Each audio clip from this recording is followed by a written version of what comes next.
Tobago Police Service, Ministry of Local Government, Ministry of Health, the Fire Service. We have also been in contact with the Caribbean Disaster Emergency Management Agency, Civil Aviation and Airport Authority. At 1 o'clock this afternoon, the National Emergency Operations Center, after being activated, had a meeting with all the relevant stakeholders in which agencies were asked to brief on their preparedness in the pre-stage of this particular tropical storm. Agencies brief on their pre-positioning of equipment and assets, i.e. heavy moving equipment, trucks, backhoes, removal of assets such as naval vessels of the Coast Guard that will be going out to sea, and all the necessary precaution that was taken to ensure that a response can be had within the shortest possible time in the aftermath of the passing of the tropical storm. At this point in time, we are confident that the response agencies of Trinidad and Tobago are prepared. The Ministry of Local Government will brief on their preparedness shortly. I ask the population of Trinidad and Tobago to be calm in this present state of affairs, and rest assured that entities are taking the necessary steps to ensure that our priorities that have been listed, which should be to protect the safety and health of all responders and the population, save lives and reduce suffering, protect the public health sector, protect critical infrastructure, protect property, protect the environment, and reduce economic and social losses. These are the priority items set thus far. As it relates to the preparedness of Tobago, I have been having discussion with Mr. Alan Stott, Director of TEMA, and they have already had their pre-impact meeting with their stakeholders this afternoon. And at this time, like Trinidad, shelters have been activated, 14 in Tobago, and at least 28 throughout Trinidad and Tobago. That listing will be published on the ODPM website and Ministry of Local Government website. The shelters will be made available for persons who are impacted and would be in need of housing in the aftermath. There is also the coordination with the Caribbean Disaster Emergency Management Agency, to which has activated their response mechanism to support impacted island states. Based on the CARICOM agreement, Trinidad and Tobago is responsible for Grenada, Guyana, and Suriname. With this particular system, we are also impacted. So CDEMA is presently activating their system to provide support to Trinidad and in particular Grenada if the needs arise. At the same point in time, based on the impact, we are also preparing to respond to Grenada and Guyana if that needs arise.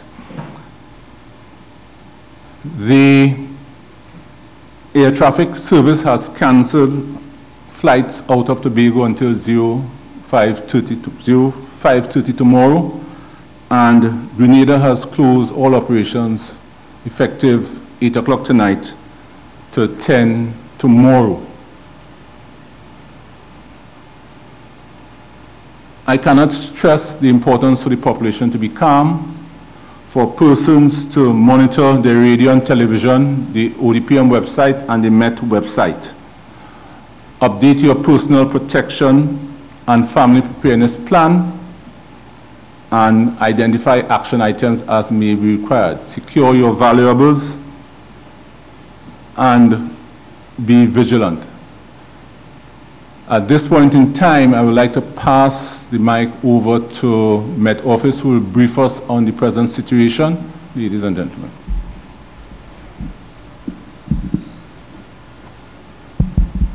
Good afternoon, ladies and gentlemen. Yesterday, the Trinidad and Tobago Meteorological Service issued a tropical storm warning for potential tropical cyclone activity. A potential tropical cyclone activity refers to a disturbance that has not yet become a tropical cyclone but which poses the threat of bringing tropical storm conditions to land areas. So at 2 p.m. today, the disturbance was located 385 kilometers east-southeast of Trinidad and is moving towards the west near 41 kilometers per hour. On the forecast track, the disturbance is expected to move just over the northeast part of Trinidad tonight and into the early morning of Tuesday. Thunderstorm activity associated with the leading edge is currently disturbing us. That's what the cloudiness we're experiencing right now.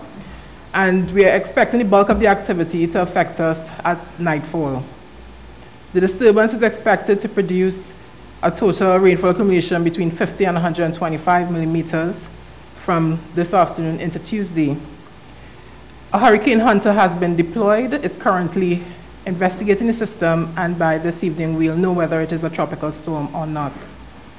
Gusty winds and street flash flooding are likely in areas of heavy showers or thunder showers, and the possibility of landslides and landslips exists.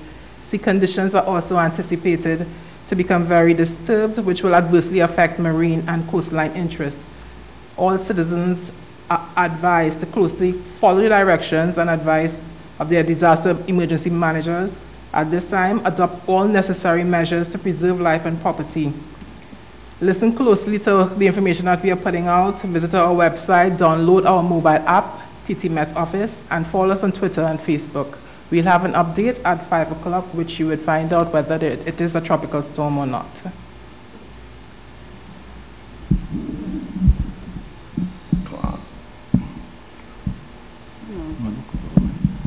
Now pass on to PS local government to brief on the preparation of the 14 municipal corporations within Trinidad. Hi, good afternoon to you all. As said, I am the Acting Permanent Secretary in the Ministry of Rural Development and Local Government. And following on the issue of the storm warning, the Ministry got on to dialoguing very closely with all 14 corporations in Trinidad. These corporations have all mobilized fully their resources, their equipment. They have had very early morning meetings this morning with all the relevant heads of departments. There are disaster management units within each of these corporations, and they have all had the necessary dialogue and planning with their heads of departments and with relevant other first responders. They also have very close communication with the ODPM, with WASA, with TNTEC. They have positioned themselves in such a way that they are ready to respond to situations that may arise. Within the disaster management units, there are the emergency response centers. They will be operational throughout the night and tomorrow, taking calls that are necessary to assist those who find themselves needing such assistance. They are in a position to coordinate with all the other relevant agencies so as to provide the required responses. The corporations also have provision for shelters, and these are being activated. All the information relating to the location of the centers and the contact information will be posted on the ODPM website. This information is constantly coming in as they are getting more and more prepared for the situation at hand. It is also useful to note that the disaster management units are working very closely with the community networks. The Ministry of Rural Development and Local Government has just completed a national cleanup campaign, and in that effort, we engaged and had the full support of stakeholder contractors. These contractors have also been mobilized and have been put on standby and alert to assist as the situation demands. There is some pre-positioning of equipment, particularly in the remote areas, and the corporations are well ready with equipment, vehicles, and resources to treat with the situation at hand as it arises. Thank you.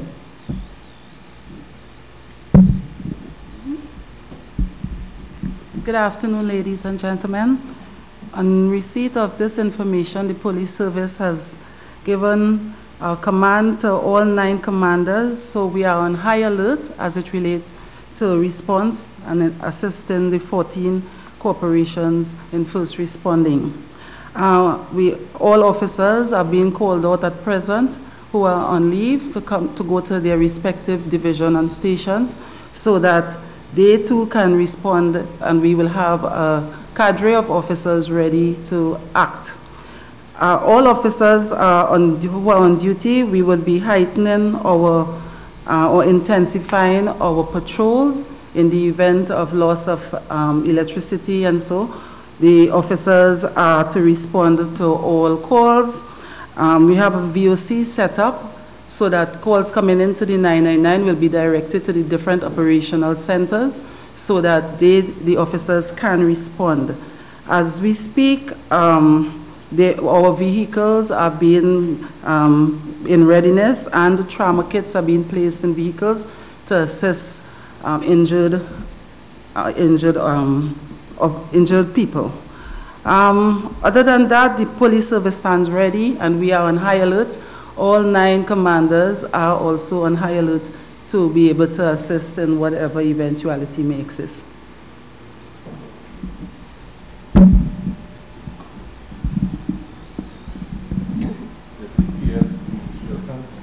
Good afternoon, ladies and gentlemen. From the health perspective, all the regional health authorities are on standby. They have mobilized all their resources. The health centers will be available 24 hours once the system hits and there are expected casualties. We also want to advise that elective surgeries and the extended hours have been suspended for the time being until the system has passed. But to assure, also the GMRTT, the ambulances have been deployed to the various regions for easy access. I want to wish everybody a safe passing of this depression and to trust that there will be no casualties or at minimum casualties. All the best greetings to everyone. Thank you all. Further to the 1 o'clock briefing, the Trinidad and Tobago Defense Force has taken the necessary steps to ensure that all of their expensive assets, boats and otherwise, are taken out to sea as a precaution. They have also mobilized personnel for ease of response and are strategically located to provide the ODPM and other entities, being the regional corporation, with some level of response. Presently, there are at least 4 damage assessment and needs analysis team on standby to do immediate damage assessment in the passing, and that would also include response to Tobago. The Trinidad and Tobago Fire Service has also activated their preparedness and response mechanism and is deploying and resourcing their respective stations to respond where needed. The needs of the special population has also been considered, and there is a guide on the ODPM website which will guide persons to do that. Also on the ODPM website, the population is asked to look at issues such as what do they need to do before, during, and after, issues of their family preparedness, and additionally, their emergency response kit.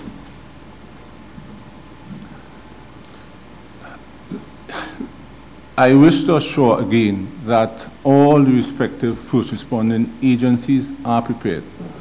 We are asking the population to also look at the 72-hour protocol that the ODPM has on its website, which entails what you are required to do within the 72 hours in the aftermath of the impact. The 72-hour protocol is an international standard where we ask the population to sustain themselves for that period. Why 72 hours? Based on the impact, it would take resources, personnel, and equipment to move into location, pre-position, and then respond. So therefore, if the impact is severe, we try to get to the impacted population as fast as possible. But again, we ask persons to be prepared for 72 hours. The meeting also gave the assurance that the utilities, WASA, TNTEC, and TSTT has all activated their preparedness and response mechanism to deal with any eventualities that might arise. So rest assured that, again, we are making all necessary arrangements to be prepared, and the incident action plan, which will be activated once the system has passed and we are able to get personnel out to do the damage assessment, would guide our priority items and where we go. At this point in time, I would like to invite questions from the media where necessary, please. Thank you. Christy Ramnarain from CNC3. Could you just one more time advise citizens what they should do in the case of an emergency? Because I think a lot of people are not clear about that, whether they should stay in their house if the roof is blown off. Should they seek an emergency shelter immediately? Can you advise, please? The first thing is for persons that want to identify where the closest shelter is in their particular location. The ODPM has an app also that can be downloaded, which could also, based on your location, once your location setting is on your phone, show you where the closest shelter to where you are. As we said previously, the listing will be published. Persons are asked to remain calm.